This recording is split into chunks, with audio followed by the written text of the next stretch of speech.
नमस्कार सब लोगों को। मेरा नाम कार्तिक पूवनम है और मैं एक लीडरशिप कोच और एक ऑथर हूँ। क्या रामायण लोगों को सुनना चाहिए? लोग मुझसे अक्सर पूछा करते हैं, कार्तिक सर आप इतने वर्कशॉप्स करते हैं, क्या हमें रामायण सुनना चाहिए?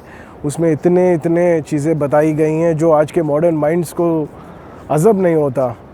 जैसा कि आप एक समझ लीजिए कि हनुमान जी पर्वत को उठा के जा रहे हैं और किसी ने कह दिया कि हमको डाउट है आपके वाइफ के ऊपर, तो राम जी ने उनके वाइफ को वनवास भेज दिया। ये कैसा मूर्खता है? ऐसे सवाल बहुत से लोगों के माइंड में है और वो सोच रहे हैं कि अपने आप को इंटेलेक्चुअल है।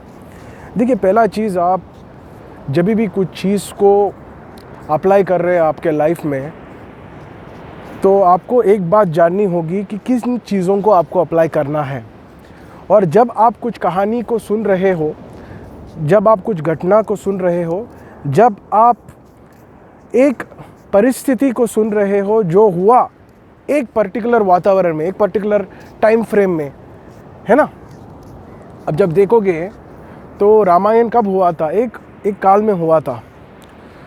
वो परिस्थितियाँ क्या थी, वहाँ के लोगों के माइंडसेट क्या थे, वहाँ के राजाओं का एक कंडीशनिंग कैसा था। तो आप मेरे को एक बात बताइए कि क्या आप एक ऐसे लीडर को चाहते हैं जो आपके बातों को सुने? क्या आप एक ऐसे लीडर को चाहते हैं जो अपने ओनली परिवार के बातों को सुने? आप कैसे लीडर को चुनना चाहते हैं?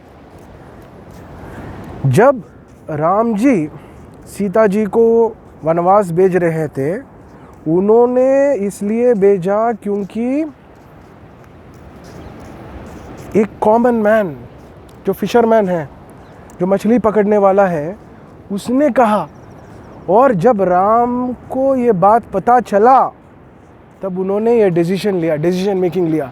ये अब समझिए, इसमें बहुत पावरफुल एस्पेक्ट है डिसीजन मेकिंग का। बिजनेस स्कूल में पढ़ रहे हो या आप एक बड़ा एम्पायर चला रहे हो और आप कोई सुनने में आया रामराज चाहिए, ये बात समझने में बहुत बहुत ज़रूरी बात है। इस वीडियो को देख के आप समझ जाएंगे क्या है, क्यों लोग बोल रहे हैं रामराज। यहाँ पे डिसीजन मेकिंग देखिए, राम जी को सुनने में आया, इन्होंने सुना नहीं डायरेक्टली, उनको सुनने में आया कि उनका कॉमन मैन जो प्रजा है ऐसे सोच रहा है। तो ये डाउट को क्लियर करने के लिए उन्होंने सीता को वहाँ भेज दिया। तो इसकी सारांश क्या है? That a king is willing to listen to the common man.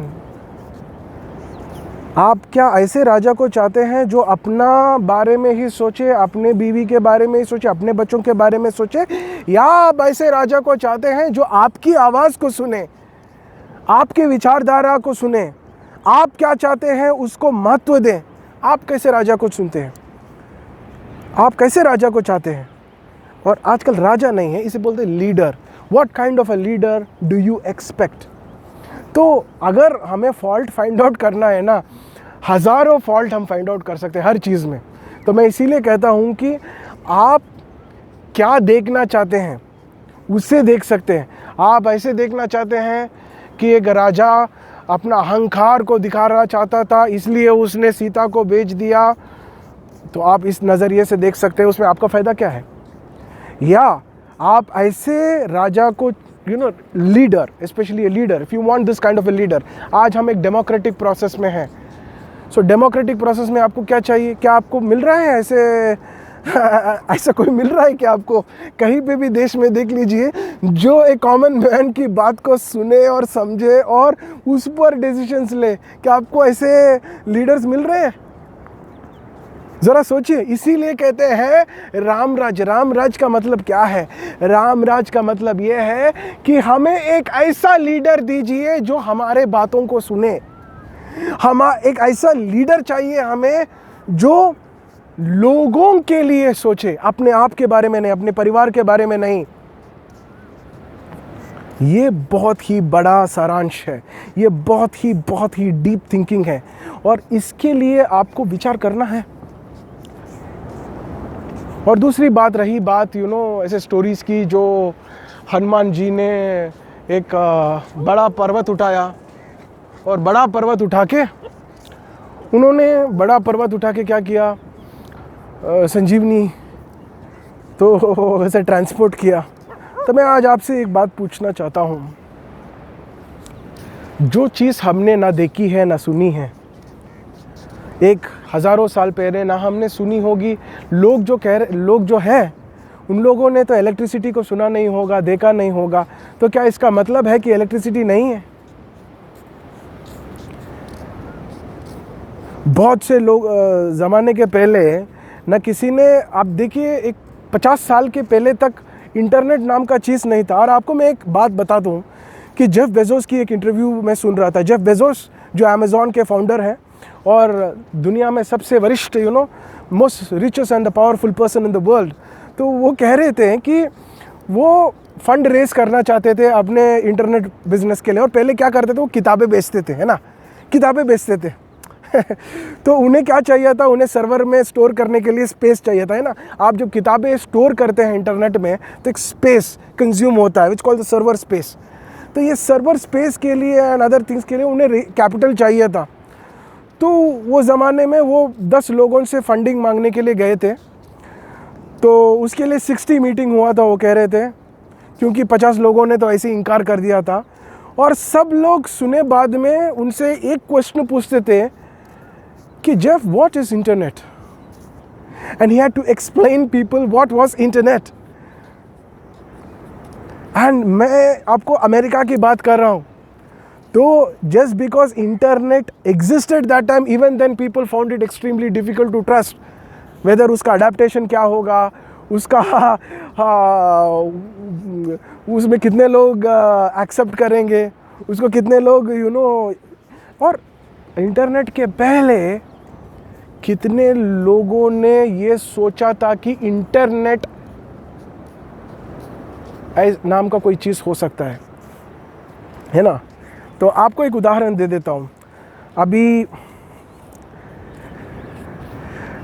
Future में जितने भी टेक्नोलॉजीज़ बनने वाले हैं, क्या आपको पता है क्या क्या टेक्नोलॉजीज़ बनने वाले हैं? ये जो फ़ोन है आपके हाथ में, जिससे आप सुन रहे हो, या लैपटॉप हो या आईपैड हो या कोई भी माध्यम से, या स्क्रीन में, टीवी के स्क्रीन में, आप स्मार्ट टीवी में ये वीडियो सुन रहे हो, तो मैं आपसे पूछना चाहता हूँ कि क्या आपने सोचा था कि ये पूरा टेक्नोलॉजी चाहिए आपको, या जब टेक्नोलॉजी आया आपने उसको यूज़ करना शुरू किया तब आपको जाके भरोसा हुआ? तो यथार्थ है, ये माइंड का एक स्वभाव है, it is mostly driven by the sensual perception. जिसे क्या कहते हैं, सेंसुअल परसेप्शन की माने द 5 सेंसेस, जिसे हम कहते हैं हमारे पंच इंद्रिय। तो जो भी हमारे पंच इंद्रिय के एक्सपीरियंस में होगा, जिसे हम एक्सपीरियंस कर पाते हैं, उन चीज़ों को हम मानते हैं। जो चीज़ें हमारे पंच इंद्रियों के वश के बाहर हैं, उन चीज़ों को हम ग्रास्प नहीं कर पाते हैं। लाइक फॉर एग्जांपल, अभी आपको ये आवाज़ सुनाई दे रही है। क्यों ये आवाज़ सुनाई दे रही है? क्योंकि ये पर्टिकुलर डेसिबल्स में है, इसलिए ये आवाज़ मेरी आपके कानों के अंदर आ रही है। और दूसरी बात, आप कैसे समझ पा रहे हो मेरे बातों को? क्योंकि आपको ये भाषा की समझ है। तो मैं जैसे जैसे बात कर रहा हूँ, आप उसका मीनिंग फॉर्म कर रहे हैं, आप उसका अर्थ फॉर्म कर रहे हैं आपके अंदर। तो जो भी चीज़ें आपके पंच इंद्रियों के वश में हैं, आप उन चीज़ों को ज़्यादा समझ पाओगे।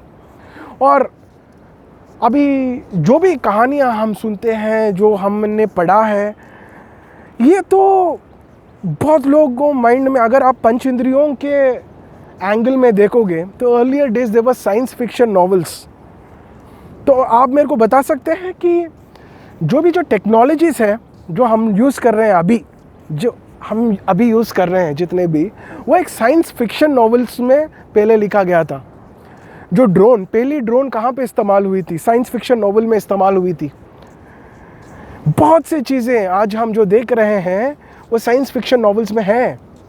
और क्या पता कल एक ऐसा परिस्थिति एक इंसान के अंदर आ जाए where he will know how that is possible.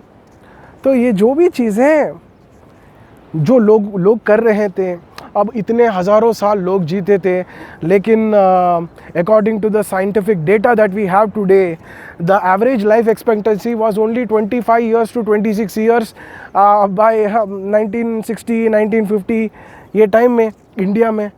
तो अभी यहाँ जाके हम 60 ईयर्स एवरेज लाइफ एक्सपेक्टेंसी हुआ है। तो यहाँ पे लिखा गया है कि हज़ारों साल लोग जिए हैं, कैसे पॉसिबल है? देखिए, आप एक सिंपल सा चीज़ मेरे को बताइए, क्या आपके घर में या आप जिन गांव से हो या आपके नज़दीकी रिलेटिव्स में ऐसा कोई भी नहीं है जो 70 ईयर्स, आज का तारीख में जब हम बात कर रहे हैं, इट इज़ 2023 है, जब ये 2022 और जून महीने में ये वीडियो रिकॉर्ड हो रहा है ना? तो 2022 के हिसाब में आपके फैमिली में कोई भी नहीं है क्या जो 80 साल 90 साल की उम्र में है? कोई भी नहीं है। तो लाइफ एक्सपेक्टेंसी 1960 में कंपेयर किए तो आज तक तो उनको जीना ही नहीं चाहिए। तो ये बात समझ लें कि इंसान का में फ़र्क होता है और वातावरण में फ़र्क होता है। आज देखिए सिटी पीपल, मैं मान सकता हूँ सिटी लाइफ, आप देखिए सिटी लाइफ में क्या होता है, पोल्यूशन होता है। पोल्यूशन माने आज अभी आपके पास एक फ़ोटोग्राफ, अभी कैमरा है, there is no technology where you can simply take a photo और फ़ोटो लेके आपको पता चले कि ये हवा में इतना प्रदूषण है, या ऐसा एक डिवाइस है जिसको आप ऑन कर देंगे तो हवा में जितना भी एयर है which is not good for you, जो हानिकारक है हमारे लिए, वो चीज़ बता सके। ऐसा कुछ है क्या? नहीं है। लेकिन आप मेरे को बताइए, आपकी समझ से क्या प्रदूषण हमारे शरीर के लिए अच्छा है? अभी जो खाना हम खा रहे हैं मैक्सिमम फर्टिलाइज़र से बना हो रहा है। ये फर्टिलाइज़र से जो बना हुआ खाना है, क्या वो स्वास्थ्य के लिए अच्छा होगा?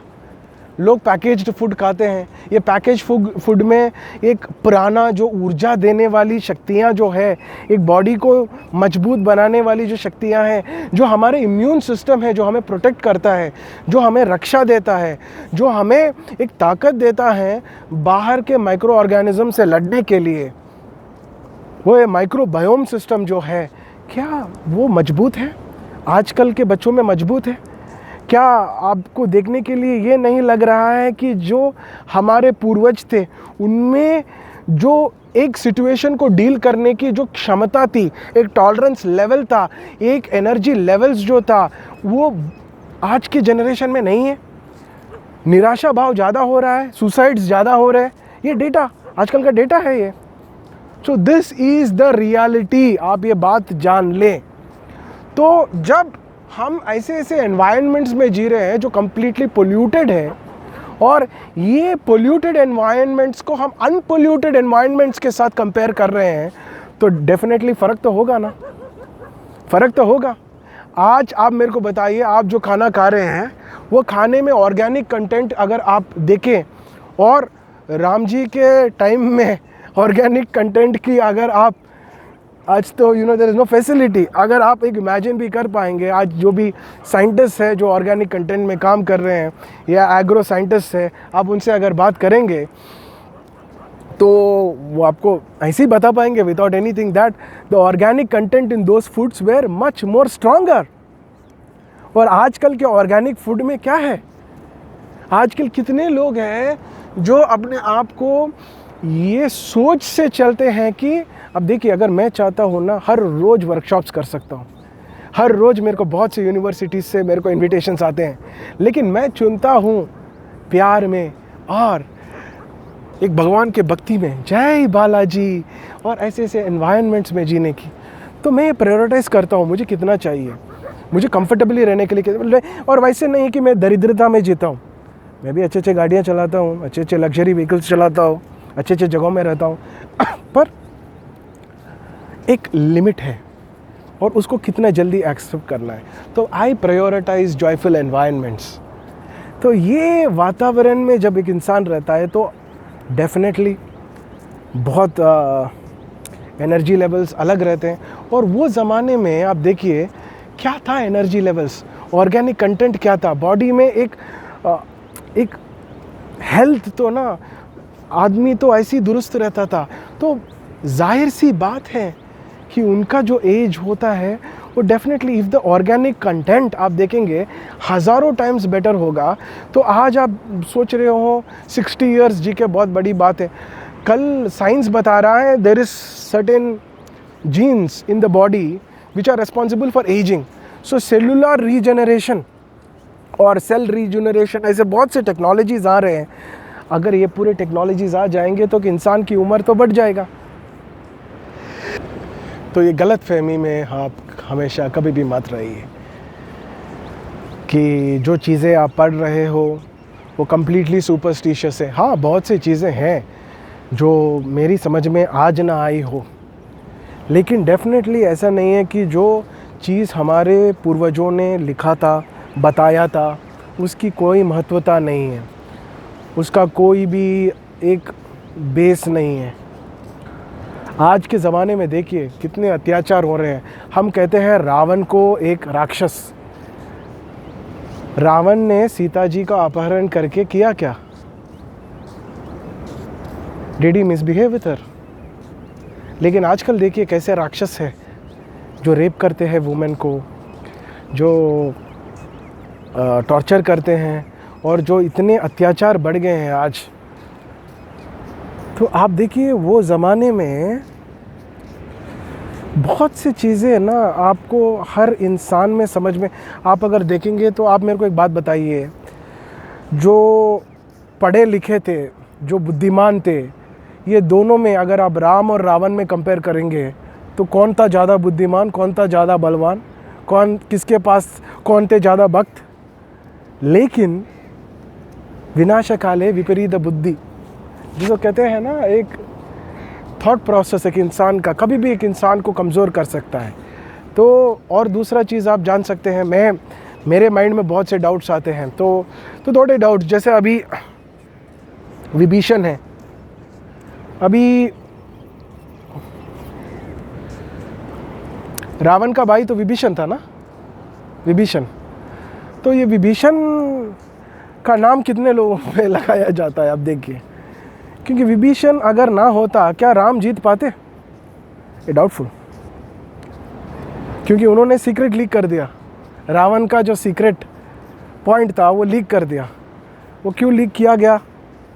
ये काल ने क्यों उसके माइंड में ऐसा एक डायरेक्शन दिया? ऐसे बहुत से चीज़ें ना आप डीपली डीपली डीपली जब एक्सप्लोर करोगे आपको बहुत सी चीज़ें समझने को मिलेंगे, आपको बहुत सी चीज़ें समझने को मिलेंगे। घमंड के बारे में, एक इंसान क्यों घमंडी नहीं होना चाहिए, एक इंसान क्यों हम्बल रहना चाहिए, एक इंसान के अंदर क्यों ऐसी भावनाएं होनी चाहिए जो अपने को बढ़ावा दे।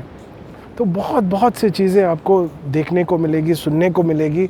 सो don't think that the Indian culture और the Indian stories are filled with trash just because you can speak in English, just because you can understand English, just because you have gone to a few foreign countries does not give you any entitlement. आपको कोई कोई एक advocacy नहीं देता कि आप, और एक अथॉरिटी नहीं देता कि आप अपना मनमानी करें और जो मन में आए बोले।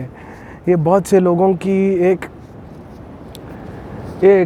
भक्ति भी होती है। बहुत से लोग देखिए, अब कितने लोगों को अच्छा लगता है जय राम जय श्री राम बोल के, अच्छा लगता है उनको। वो लोग प्रार्थना करते हैं हनुमान जी को, उनको अच्छा लगता है। हनुमान चालीसा जब लोग चैंट करते हैं तो उनको अच्छा लगता है। These are psychological tools. ये एक साइकोलॉजिकल पावरफुल फोर्स है। तो बॉडी में ना डोपामिन, सेरोटोनिन, ऑक्सीटोसिन, ये हैप्पी केमिकल्स रिलीज़ होते हैं। ये कॉन्फिडेंस लेवल बढ़ता है। जब मैं कहता हूँ जय बालाजी, मुझे बहुत अच्छा लगता है, क्योंकि मैं समझ चुका हूँ कि इंसान की क्षमता इतना ही है। आप देखिए कि हम एक छोटे सेल थे, वहाँ से जाके हम इतने बड़े बने। हार्ट बना, लिवर बना, किडनी बना। आज बोलिए, आज भी साइंस रिप्लेस कर सकता है क्या इतनी चीज़ों को? कोई भी डॉक्टर बोल सकता है क्या हार्ट का टोटल कंपोजिशन क्या है? एक सेल को टोटली बता सकता है क्या? इतना पावरफुल चीज़ अगर कुछ, अब देखिए कितना अबंडेंस बनाया है जिसने भी बनाया होगा इसे। तो क्यों क्यों क्यों मैं ना मानूं, क्यों मैं ना जानूं? मानो जानो, ये चीज़ों को डीपली समझने के लिए ही हमारे शास्त्र, हमारे पुराण, हमारे इतिहास गवाह हैं। और ये वही धरती है। और हमेशा लोग कहते हैं कि 21वीं सदी भारत का होगा, this is the year where India is the super power. मैं आपको कह देता हूँ, हमेशा से जब से इतिहास लिखा हो तब से आज तक और आगे भी भारत हमेशा सुपर पावर था, सुपर पावर है और सुपर पावर रहेगा। ये बात है कि आपका सुपर पावर का डेफिनेशन क्या है। हर इंसान का एक कोर कॉम्पिटेंसी होता है। जैसे एप्पल की कोर कॉम्पिटेंसी क्या है? Design, technology. माइक्रोसॉफ्ट का कोर कॉम्पिटेंसी क्या है? कोर कॉम्पिटेंसी का मतलब वो जो चीज़ जो उसमें टोटल मोनोपोली है उनका। जिसे बिल गेट्स जब डिज़ाइन कर रहे थे, वो चाहते थे कि मैं वो सॉफ्टवेयर बनाऊं जो हार्डवेयर को कंट्रोल करे। और हम इस देश में ये सॉफ्टवेयर की बात करते हैं। ये सॉफ्टवेयर जो पूरा हार्डवेयर, जो बॉडी, जो अराउंड, जो सराउंडिंग्स, जो बुद्धि, इन सबको कंट्रोल करता है। ये चीज़ों के बारे में जानना, ये चीज़ों के बारे में मानना, ये चीज़ों को समझना, इससे एक इंसान को मुक्ति मिल सकता है बाधाओं से। वरना आज देखिए क्या हो रहा है, कितने स्ट्रेस में हैं लोग। मैं बहुत से डॉक्टर्स को जानता हूँ जो अपने आप को रोज़ खोजते हैं, क्यों पढ़ा मैंने। मैं बहुत से IAS ऑफिसर्स को जानता हूँ जो मेरे वर्कशॉप में आते हैं, खोजते क्यों पढ़ा मैंने। IPS ऑफिसर्स, कॉर्पोरेट पीपल कितने स्ट्रेस में हैं। तो इसलिए बात जान लें कि आप जब ये चीज़ें पढ़ेंगे, इतिहास पढ़ेंगे, पुराण पढ़ेंगे, तो आपको एक अंदर ही अंदर ना, you will develop a certain kind of a feeling as to where you can relate more. आप आज पूरा मटेरियल में ही रिलेट करेंगे। इसने गुच्ची पहना है, मेरे पास तो बुच्ची है, तो आप लो फील करेंगे।